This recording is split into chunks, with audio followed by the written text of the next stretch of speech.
เอาอืมพอตังค์จะ100เนี่ยโอ้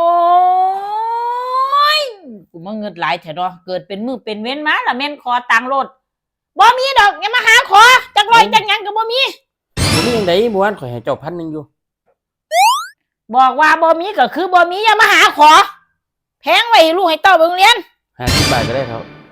สิมาหา10 60อีหยังอีกก็ยังว่าบ่มีก็ว่าบ่มีบ่เอาก็ได้กันเอ้ย